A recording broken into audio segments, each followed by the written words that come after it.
Rolling. All right, good morning, everyone. How we all doing this morning? All right, I'm gonna make you prove that in a second, but let me introduce myself. My name is Darren Christ. I'm a PBIS, well, they call us a lot of things. I'm PBIS coordinator, PBIS coach, PBIS teacher. It's the same thing. I'm a professional uncle. Facing kids, I'm a professional uncle, and then I work with systems behind the scenes, the PBIS systems that are in our building behind the scenes. And this is my... Okay, and I'm Monica Martinez. I'm the school counselor at Rainbow Ridge Elementary. So we work together a lot, and we're talking about how we went from about a 5% implementation on social emotional learning curriculum to about a 75% implementation with our staff using formerly MooZoom, now SchoolBeat. It's a program that we've adopted in our district and that we use. I come to you today with an important message. I lost control and I'm afraid of what will happen next. He thought he could embarrass me, but no one embarrasses the bully slammer! This is a disaster! You're not even giving me a chance. I'm not sure how to handle this. I feel so guilty. Ew! Let's try to fix this. I can try setting goals to see how that works. I'll assert myself and tell him to stop. Maybe I should ask questions to understand. Good! It's alive! Are you feeling an intense emotion? Yes, very intense. I don't know what to do. Try doing something called a zoom out. It can make it easier to help understand what you can do to help deal with that emotion. Maybe I can calm down using the 5, 4, 3, 2, 1 technique.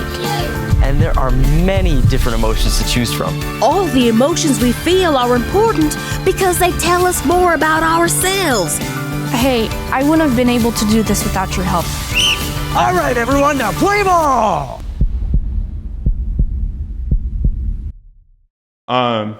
No, this is about us. Got out of order there. So we had the same things that we saw in Val Verde and specifically at Rainbow Ridge. That teacher buy-in and resistance, the prep time just became overwhelming. A lack of data, low student engagement, and lack of cultural or contextual relevance. So this is kind of where we started. Our journey with PBIS was in 2015. And I was a special ed teacher and the PBIS coordinator then. And my team wanted to go, we were reading through the tiered fidelity inventory and we knew we needed to have a program of some sort. But that's all the framework says is you need to have a program. So my team chose Boys Town Social Skills in Schools, and our SELPA was actually doing a training on it. It was pretty awesome. It's great stuff, but it's a lot of workload. The PBIS team were manually creating lessons with it, and we had no way to gauge, we had no way to track whether the teachers were using the lessons we were building.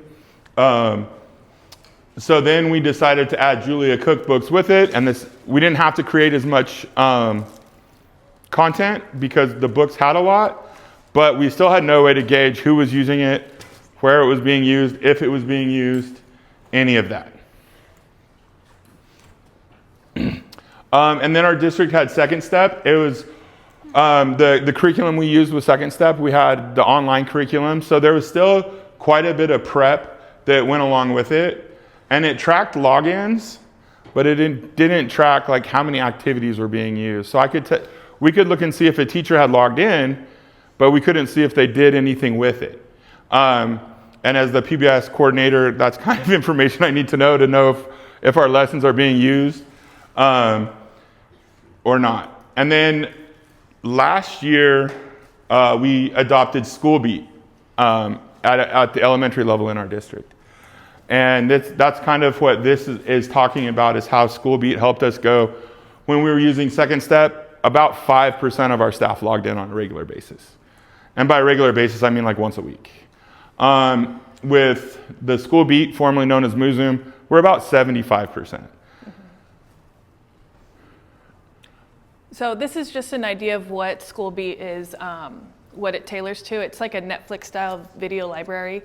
They're actual situations that students find themselves in, and they model how they would approach that situation, whether they're looking at communication or teamwork and collaboration. There's different topics, and within that, real modeling videos where students can see what that situation looks like and how they can place themselves in that scenario and decide what they would choose. So usually gives them an option. Do you choose this option or do you choose this other option? Which one is going to be the correct way to handle this? And so I've seen it myself. Sometimes in the classroom, students want to choose the wrong option, the wrong way to handle it, but it steers them towards, instead of this, we can do this, and this is how we approach the problem that we may be facing in that moment. And that's at the elementary level. At the middle school and high school level, it's actually like a podcast format. And one of the unique things we can speak to is it's not actors, it's actual students from Val Verde Unified talking about actual things that has happened with them in the district. So a lot of the podcast format for the middle and high school was filmed with students we might know, that it's like real kids talking about real problems with a moderator. And so it's a pretty cool, the elementary is what we know the best and we love. But the middle school and high school system is pretty awesome as well, because it's something that the kids can relate to. And something that they've encountered while in school. And so they're able to discuss it and see, okay, how do we move forward with this? So this is the scope and sequence we built for our staff. And once the first 4 weeks we spend not on school beat, we spend on going over our school-wide expectations and making sure the kids know those, and that those are become ingrained and become a part of just their existence, is our school expectations. We have 4 of them: respectful, responsible, encouraging, and safe. We leave it at that. But we spend a week on each one making sure the kids know how to be respectful in all the different locations at our school. And then we start working on the school beat. And what Ms. Martinez and I did was we sat down and looked at low-level referrals, office discipline referrals, and other data to find out what are the problems we're facing. What problems did we face last year? So how can we align this? And this is actually not our scope and sequence anymore, because we have different issues that we noticed last year, and the content is enough that we were able to address those issues that we saw and be able to make a change to it. So what I really loved about looking at this was, okay, where do we see students need more direction, more guidance in this? How can we build these relationships? And so using the video library, we're able to take that, look at the content, and make it accessible for teachers. We're like, let's put this on a spreadsheet. They click on it, it takes them to the video, and now they can begin, where it's not as much time or prep for them, but we're front loading it and saying, here you go ahead and show this to the students, and you can work on it throughout the week. So our themes typically last about 4 weeks, maybe there's an extra video 5 weeks.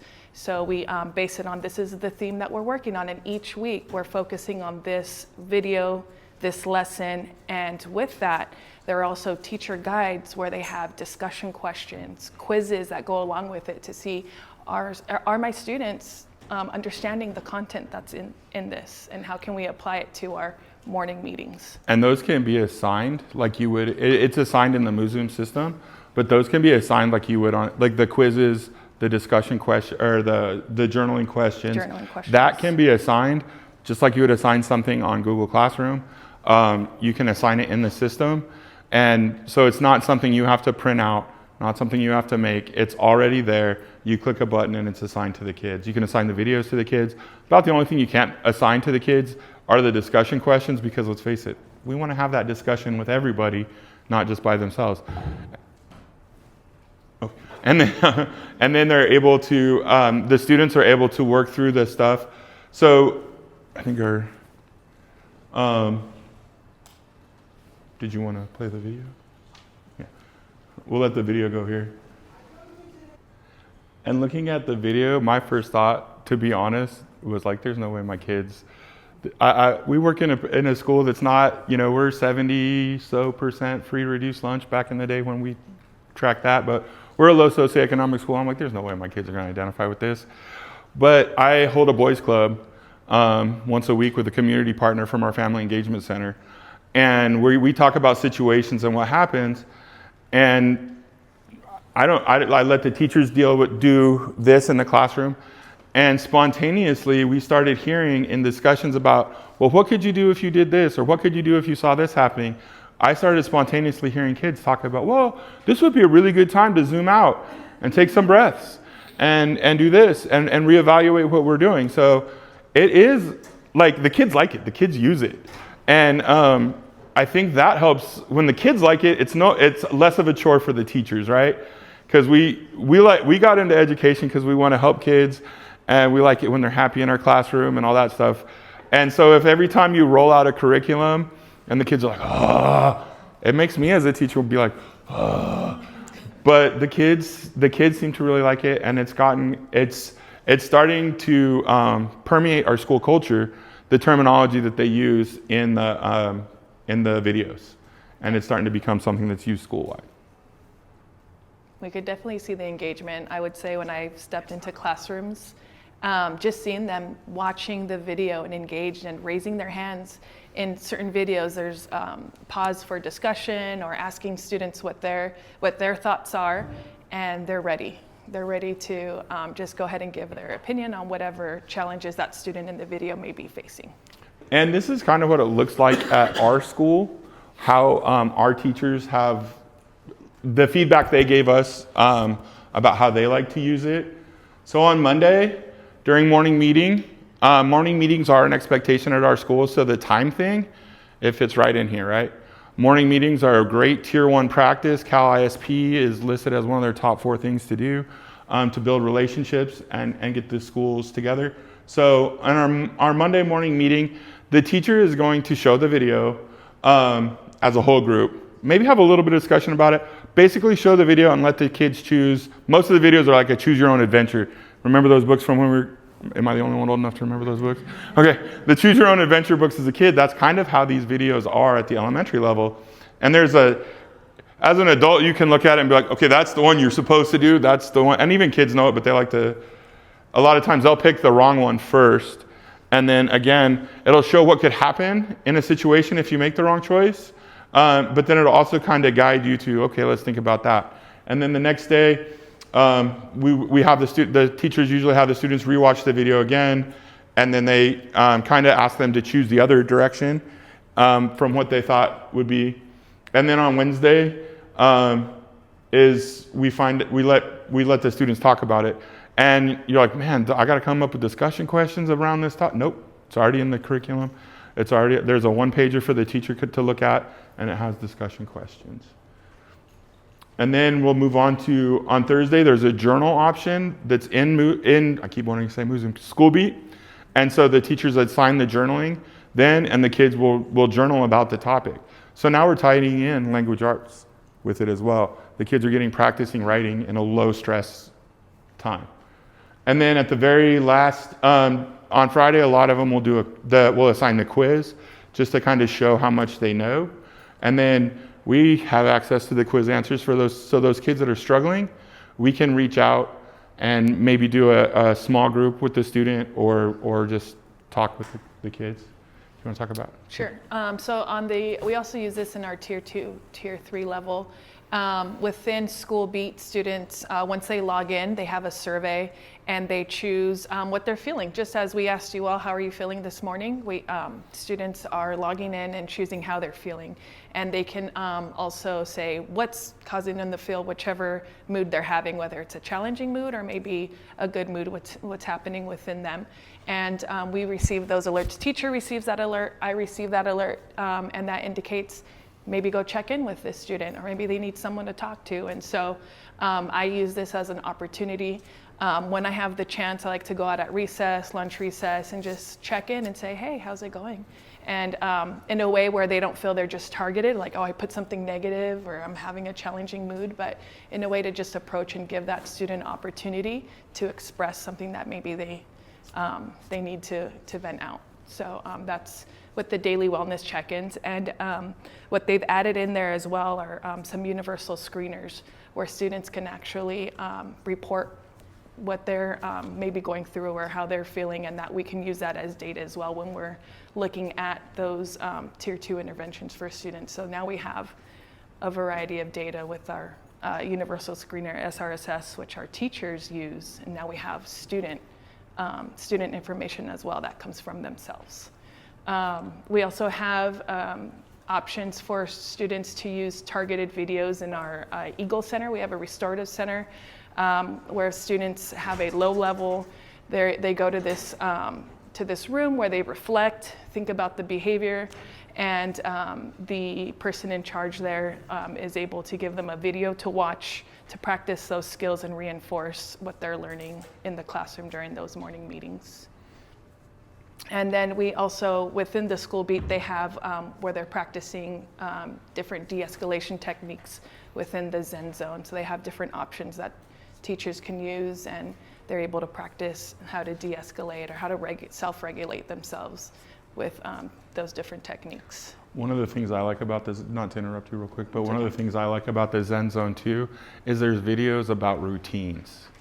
So, you know, we're in an area where a lot of our kids are you know, getting themselves up in the morning, getting ready. When they get home, there may or may not be an adult there. It might be an older brother or sister there or something like that. And so there's videos that teach like morning routines, afternoon routines, homework routines, that kind of stuff in that Zen Zone as well, which is, I've seen help some kids out quite a bit. Okay.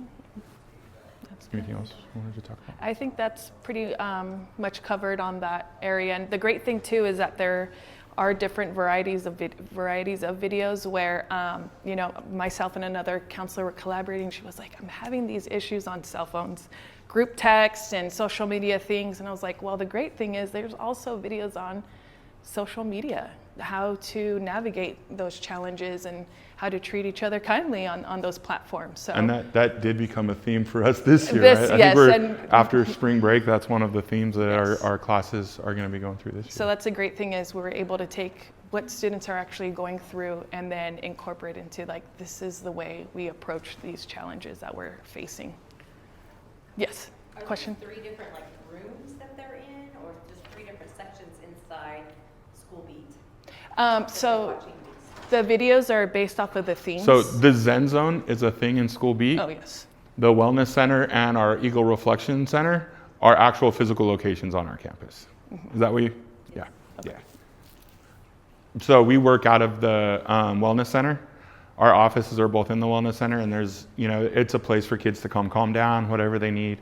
And then the Reflection Center is more like, okay, we're making some bad choices here. Let's take some time out of the classroom and reflect on the choices we're making and how we can fix it. And we do use some of the videos in there as well, especially if it's the same kid over and over and over again coming at the same time. Yes, sir. When do you do the Eagle Reflection Center? So we have, it's staffed either by our assistant principal, one of us, or sometimes an impact sub that we have. So anytime it's needed, there's somebody available to go into there and work with the student. So it's something our principal had made a priority, because we all know the feeling when you send a kid out and they're out for 5 minutes and they come back with a snack. Our principal, who's an amazing leader, he wants to make sure that doesn't happen at our school. So when you get sent out of the classroom, or if you're doing something that's unsafe and you need a little bit of time out, or disruptive and you need a little bit of time out of the classroom, it's not a 5-minute conversation and back with a lollipop. It's, we're going to spend some time here. We're going to actually talk. We're going to actually reflect. And then we're going to ask you to reflect on your own, what to do, or how, or what you're doing wrong and how we can fix it. So it aligns with the MTSS framework. There are the ELA supports like the journaling, that kind of thing. Along with the student survey, once a month, the teacher is going to be asked to fill out a survey on how they think it's going in the classroom. Do they think this is working? Do they think it's not working? What are some areas that could be done better? And then we have access to those survey results, so we can make changes as we go, on the fly changes with real data. And then it's a it's a transformative social emotional instructional health stuff. So it's got an administrative dashboard that myself, Ms. Martinez, and our principal and assistant principal can look at. There's school climate measures, there's classroom climate videos and activities. So it's aligned with Cal MTSS and Cal ISP standards. They also have components where what students are learning, the parent letters may be sent home or posted on Class Dojo so that parents are aware as well of what their students are learning with SEL. So parents are like, what are you teaching my kids in this? But here it is, here's the breakdown, and this is what we look for them to apply in the school and outside of school as well. So Muzum asked to do a case study in our district, and our school was the one picked to do it. So we're gonna describe the findings from the case study. So the case study was done from September 24 to April 2025. Our school has, at the time of the case study, 33 teachers, about 732 students. Obviously that goes up and down. We have a pretty diverse population, about 80% Hispanic, 10% African American, 5% white, about 6% other, and we're about 91% low income. They collected data, the data from the program, the monthly teacher observation studies, the student knowledge assessment surveys, wellness check-ins, and then the climate and culture. We use Panorama for our core climate and culture, and then we also looked at discipline data and academic data. So I had mentioned this already from the teacher buy-in went from about 8% logging in on a regular basis to about 75% of our staff members, our teachers, logging in on a regular basis. This was from the previous year, data we pulled from the previous year to the year we were looking at. So we dropped about 40% in low level. We had about a 40% change in low levels, about a 50% change in office referrals, and 100% change in school suspension. Now I'm gonna be honest, we did have one school suspension after the data was collected, but that's still a pretty good number. And this just looks at some of our SEL competencies. So this was based off of our Panorama survey that's sent out to students 2 times out of the year. So we were able to see growth in different areas such as social awareness, self-management, and not quite a growth, but a 1% growth in the growth mindset.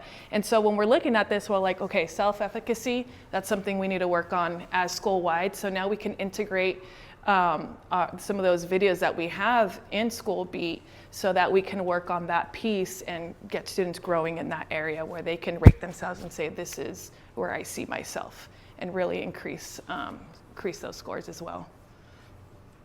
And then we were looking at, this was part of the tiered fidelity inventory when you're reporting about academic data due to the interventions that the PBIS team looked. And so we were looking at our Acadience reading data beginning of the year to the middle of the year, and the number of students that are at or above grade level is what we're reporting on. So TK, it's just so foreign to me that TK, you're at grade level, but we grew 46% there. First grade, we grew 38%. Second grade, at the time, they hadn't finished their middle of the year assessment yet, so we didn't have data at the time the study was performed for them. Same thing with third. Our fourth grade, which I was super excited about because it stayed at 44%, which you're like, why are you excited about that? Because in previous years, fourth grade had always dropped from the beginning of the year to the middle of the year. And then our fifth grade shot up to about 60% of students, according to Acadience, were at or above grade level. Obviously, this isn't the only factor that went into this. We have a really strong reading program in the K through second grades that it's I forgot. The walk to intervention. So they use the 95% curriculum with the kindergarten, first, second grade students, and they do about an hour a day of targeted intervention in their reading. So this is obviously not the only thing that caused that to grow, but what it did do is allowed that system to be a little more successful because you're seeing less behaviors, you're seeing less social situations interrupting those groups, if that makes sense. And so these are student wellness check-ins. With this, 10% decrease in difficult feelings with all students. So when they're able to check in and show how they're feeling, that's when I've spoken to students, that's a way for them to vent it out, where they're just not keeping it in. And as students checked in more frequently, there was a decrease in those difficult feelings for students. So them being able to not only see what the videos are showing them or teaching them, but they're also able to have another outlet where they can say, this is what's happening for the day. And then there's a monthly teacher survey that goes out as well. And that is basically, it's a perception survey. It's how they feel things are going. And when we're looking at September to April, we saw a gain in teachers' belief that students are able to manage their emotion better, foster more positive interactions. They felt the teachers, or they felt the students had an increased ability to learn and also to resolve conflicts. Can you guess, or we can guess what happens here, right? That's when we're preparing for state testing, so everybody's a little stressed. And it's a perception survey, right? So, but overall, we grew quite a bit on the perception of how they felt their students were able to perform. Yes? Do you have data on high school, or is this just elementary? So this is just elementary right now because when the case study was done, it was a K-6 program. This is, I believe it's the first year we're rolling out, or the school beat is rolling out the middle school and high school programs. So if you're from a middle or high school, it might be a great opportunity to stop by the booth and see if they need a case study done. You can do it at your school. The impact on attendance, we did see an improvement in attendance as far as the impact in it, because attendance is big for everybody right now, right? That's what we're doing. So we looked to see if it had an impact on our attendance. The case study found it did. That our attendance got better as the year went on. And then we had a decrease in student conflict.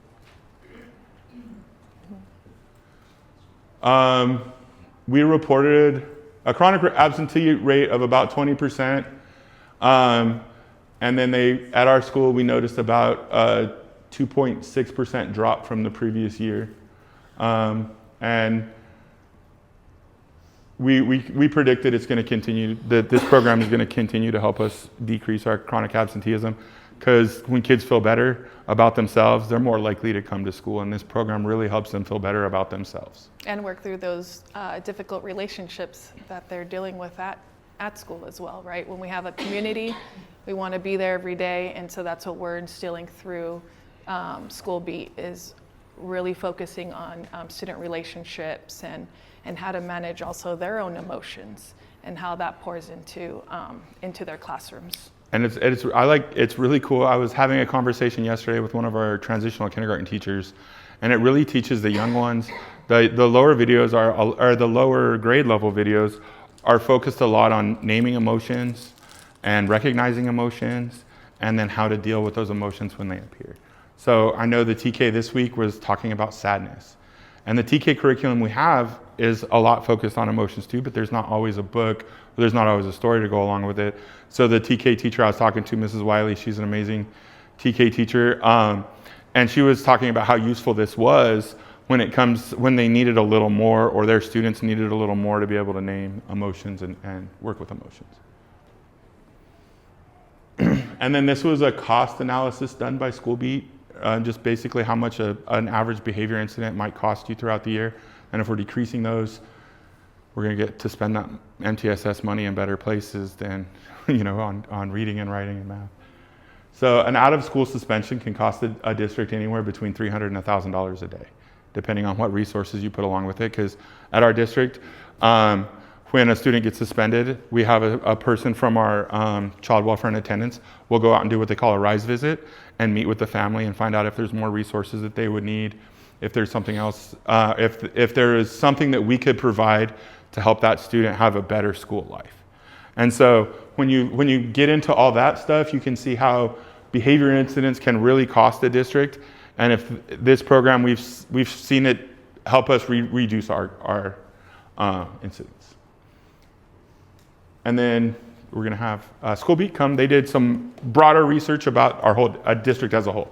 Yes, thank you. It's just some high-level data, because everyone does ask, obviously, Rainbow Ridge implemented with incredible fidelity, but what was happening overall? And so we did pull the stats from all of the elementary schools, and we're looking at it from high utilization, and so that's what you can see where it's that 12,000 to 32,000, 34,000 or more activities.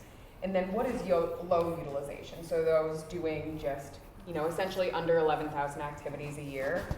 And I think we can all understand why. When you have high utilization of a platform, you're gonna see the biggest changes. So we wanted to look at what those changes are and how they compare. And so you can see from this graph, the high utilization schools are in pink, and the low utilization schools are in purple. High utilization schools, they had a 12% change when we're looking at low-level referrals, with the highest school having a 55% reduction in those low-level referrals. And when we look at the change from the fall to the 2024 to 2025, spring 2025, what we're actually seeing across the board for the teacher report on how students are doing is in the high implementation or high fidelity usage schools, there is a significant change in those schools, really double digits in a lot of ways. So students are feeling that, teachers are feeling students were positively impacted, and the decrease in student conflicts. And this is where when we look at those stats and we look at the district, the unexcused absences fell by 20%, and the chronically absent declined by 4%, a little over 4%. So just looking at overall how that contributes, and what you all have said, it's a snowball effect as you're addressing those key topics, and we just see the impact there. Is there any questions? Any questions that we haven't addressed that you may or may not have? Yes, ma'am.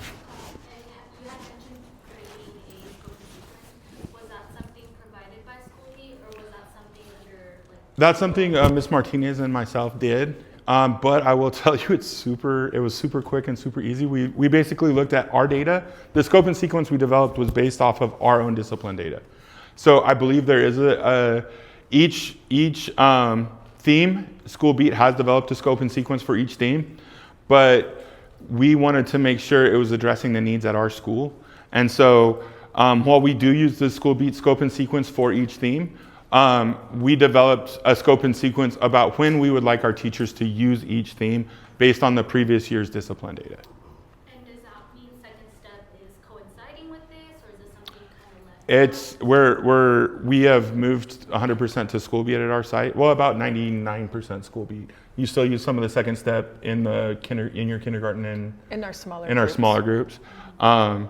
She had the counselor kits from second step. So this is, but school-wide, this is the social emotional learning program we use. Yes. Has it been easier with the implementation now that the SEL standards are built into the California Teaching Professional Standards?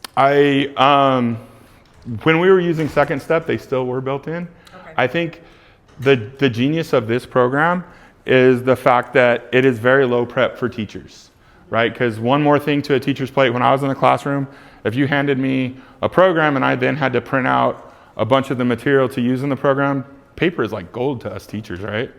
Like, I don't want to print out 40 copies or 30 copies of something. And I think this is where this program shines, and I think it has a lot to do with why we had such a high implementation at our school, is the fact that it is very low prep for the teachers. And so that Yeah, I mean, to touch base on that too, I mean, you think about that prep time, the teachers are, honestly, they're going from, should I spend that time on working for my test scores, or should I spend that time on prepping for the SEL lesson? That's what Schoolbeat does that for them. That's why they don't want to do that in the second step. That's why it wasn't being implemented are only at 8%. He's our principal. That's Mr. Downey, our amazing principal. We have those school initiatives going on to raise our test scores, but they want to focus on that. So they weren't having that buy-in per se. I would also like to chime in on that piece where teachers are utilizing this, right, for student difficulties. And my role as a counselor, I also go in for tier 1. But what I'm also focusing on and what I was able to bring for my 3rd through 5th grade classrooms were some math confidence lessons where we looked at assertiveness and asking for help, and how to create goals and how we are going to prep ourselves so that when that state test comes, we're ready for it and we're not having those fears. So I felt this was a great way to come in and address my students in a different approach with more achievement in academics, whereas students were able to build community with School Beat within their classrooms and practice those social emotional challenges that they may face either inside the classroom or at lunch recess, because unstructured times can sometimes get a little rowdy. So I just felt this was a big help in that, where I can spread myself in other areas as well, where I can also help out in other areas. Go ahead. So I'm from California School for the Deaf, Riverside, and I'm new, and the teachers are having a hard time to buy in. So, and I'm just curious, how do you get the teachers to buy in? And then how long does it take you to implement and get it going? I'm just curious.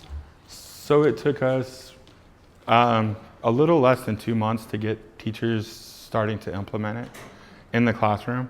And then I think once like 1 or 2 teachers started looking at it, I of course went to my favorite teachers in the building and I was like, hey, I know I'm asking a lot, try this for me. And so I went to my friends first, right? I went to my teacher besties and be like, hey, try this for me. And they tried it, and then I was like, okay, how'd it go? I had the conversations, how'd it go? And then I was like, okay, cool, you liked it, share it. Tell other people, right? Tell other people it's not just another one of those social emotional learning, or not another one of those curriculum pieces that you're gonna spend half your day trying to get ready to present.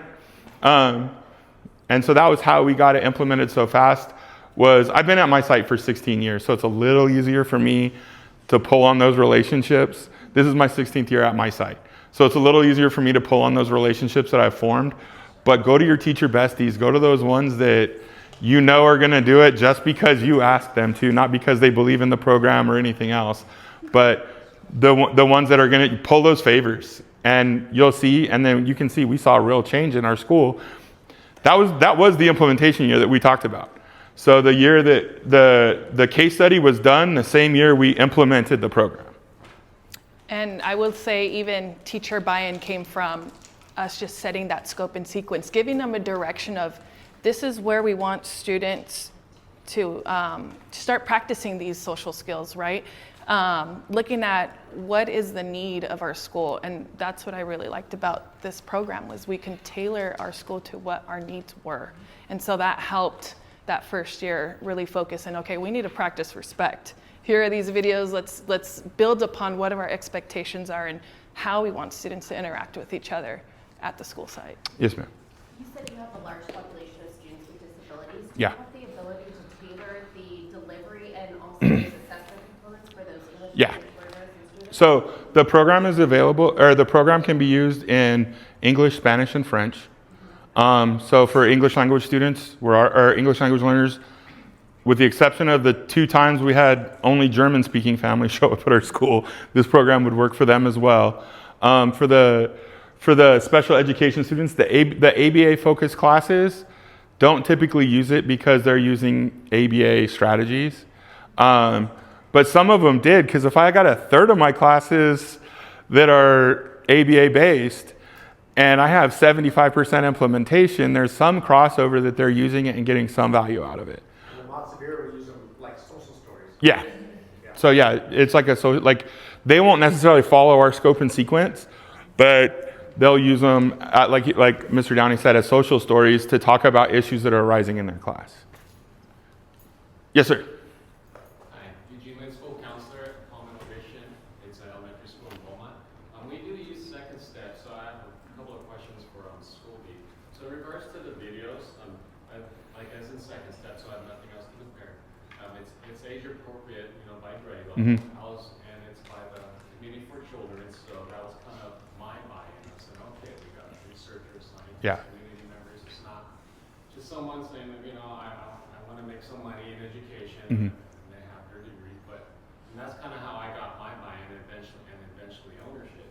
And so for a school year, I was curious, is it, instead of by category, like motivation, is there one for kindergarten? Yeah, there's a K1,